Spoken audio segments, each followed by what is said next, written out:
大家好，那我是来自万荣乡原住民博物馆的顾员，叫吴海，苏家鲁。那通过去年对原民会的专案计划我自己主责就是文物维护，那其实也协助馆舍的其他的业务。那目前他对文物馆其实已经满了2年了。那接下来我要透过就是以记忆达尔勒展老人的双手保护车展。为例重新去构思原住民族地方馆如何透过年度车展的活动，引导在地族人对于在地文化资产的重视，让部落集体的记忆的重现，进而理解了在地知识的形成脉络。最后也提出万人馆未来在推动原住民族文化工作上的具体策略跟相关的推动工作。好，那接下来目录的部分就如有万荣乡原住民博物馆的相遇这几个标题重新诠释，就是在田野老布先生展开新希望回馈反思，那会跟大家做分段落的说明。好，那这边是写说与万荣乡原住民博物馆的相遇，因为我也是从去年第一次接触到这样子原住民文化的工作环境，那这边也稍微粗略的介绍一下我们万人馆成立的那个过程。那在2005年，那原民会提出原住民文物馆的改善计划，那陆续在1998年到2007年，成立了29个馆。那我们万人馆是在2007年新建完成，那也正式启动经营。那我们万荣乡呢，除了最主要的是泰鲁格族外，其实还有单社群的布农族、马里村，还有我们的赛德克族。那这个文物馆呢，其实主要就是提供族人知识交流或是艺文欣赏、休闲活动的一个文化场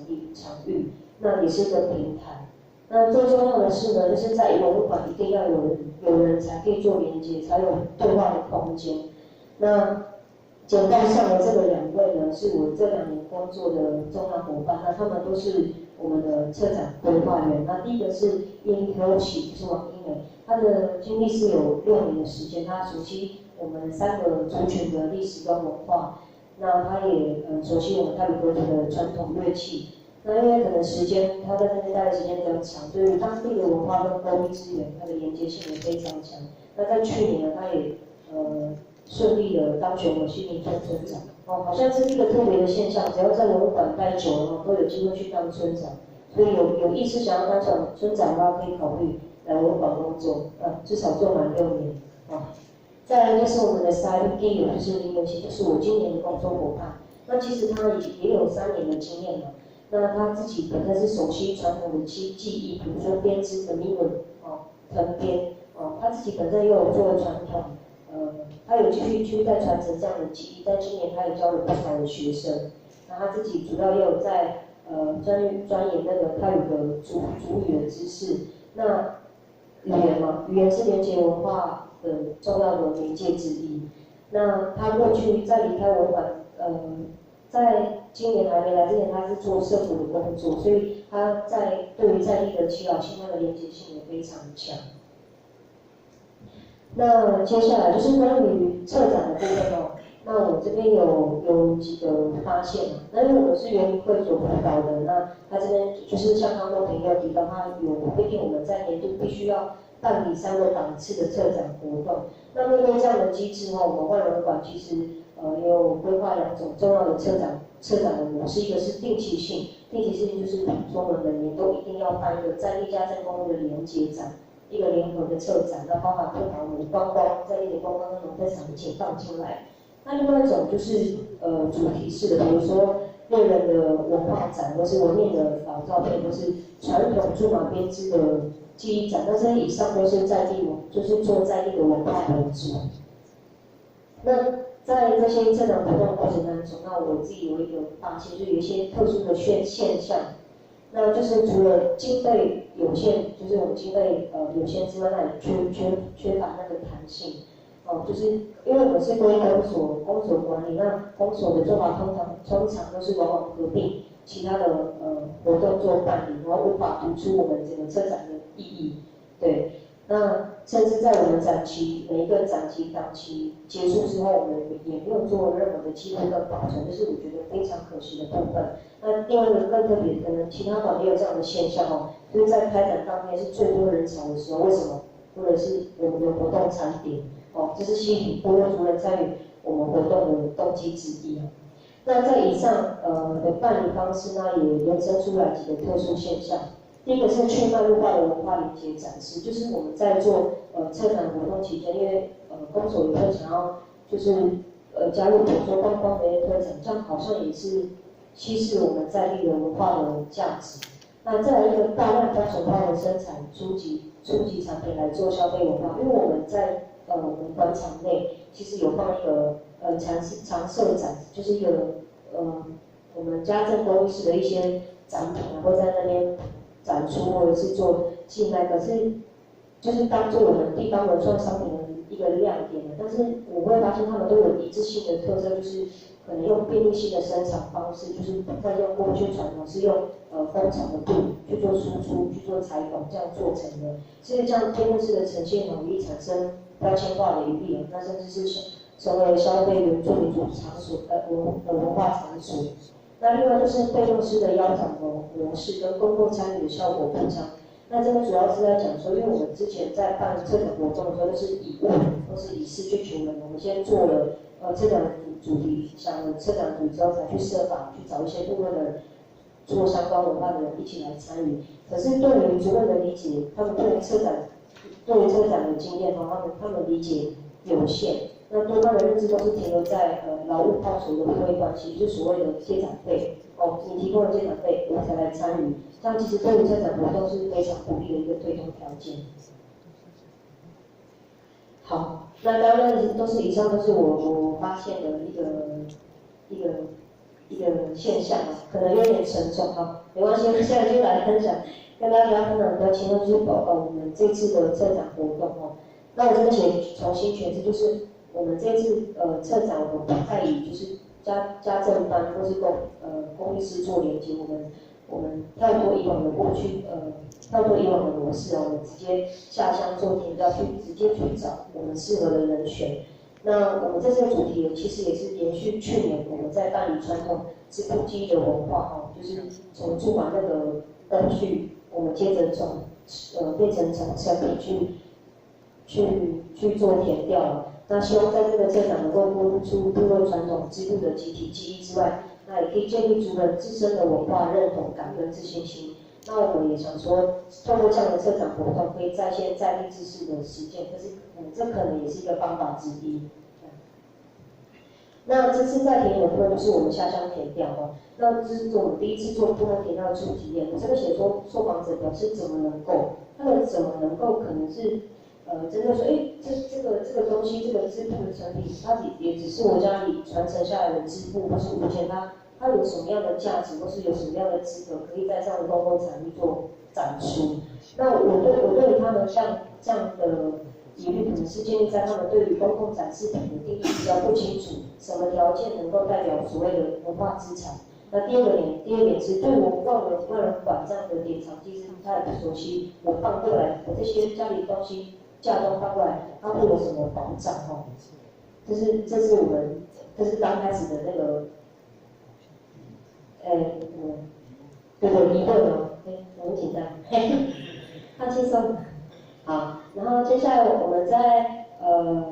后来的那个田调过程当中，也慢慢跟大家彼此建立关系，也稍微顺利了一些哦。在部落的现场，我们也发现了几个集体记忆，比如说现在的来源它的多元性跟务实性，那资本所赋予的信仰跟社会价值，跟老部当代的价值跟文化认同的族群人群。那因为时间的关系，我就先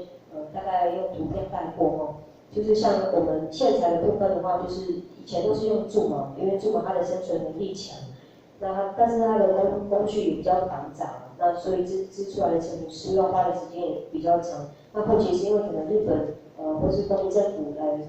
殖民的时候，把这些文化都渐渐，就是因为他们的政策嘛比较严格，然后把我们整个原住民文化消弱之后，这些苎麻的这个传统技艺比较没有再延伸出来。那当时我以为这个可能不会再传承下去，但是我们主任还是延续这样的精神呢，后期的线材就可能取自义务，这个义务是在讲说，当时用西方的宗教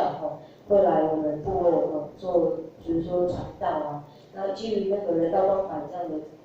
一个过程，他们提供了一些补给品，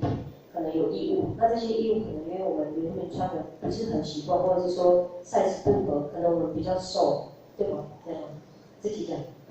然后所以就取里面的线材当做我们织布的一个线材的来源，那甚至是说可能会请一些青年关于工作的青年将工厂打扮一些带回家，这也是我们发现的。然后再来就是织纹的部分，那不同的织纹呢，展现出不同区域的特征啊，也传达了编织者对各自的信仰与寄托。那我们有发现了以上平质的条纹，比例纹。可能不太明显，但是我们线中都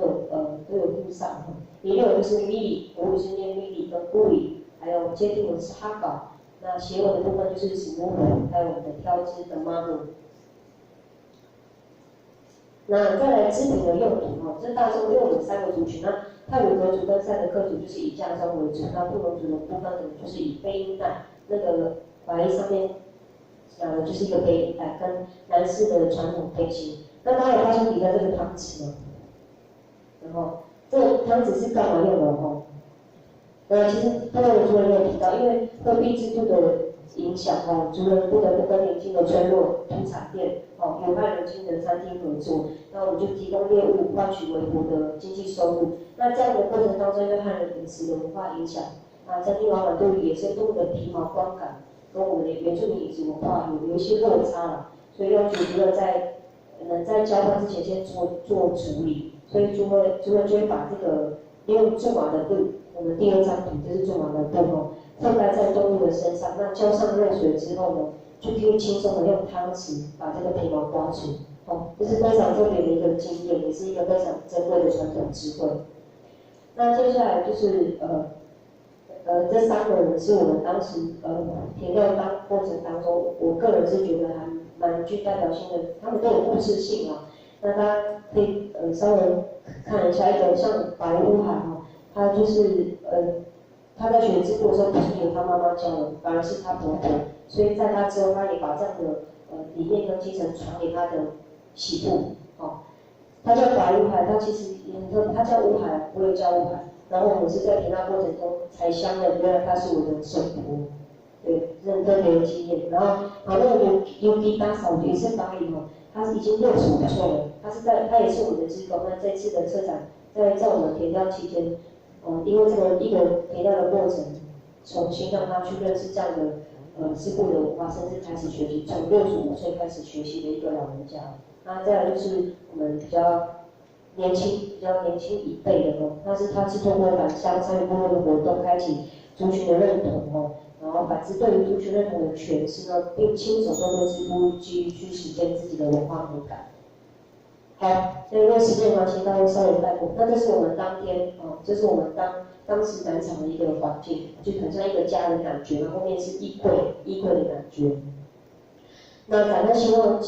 会在我们开展当天，我们以跳脱以往的模式，不再是以策展人去做引领，而是以青年的方式，邀请青年受访者做引领的分享。那我自己本身也在填料过程当中呢，就是把织布文化转换成音乐的形式去做诠释，分享给大家。那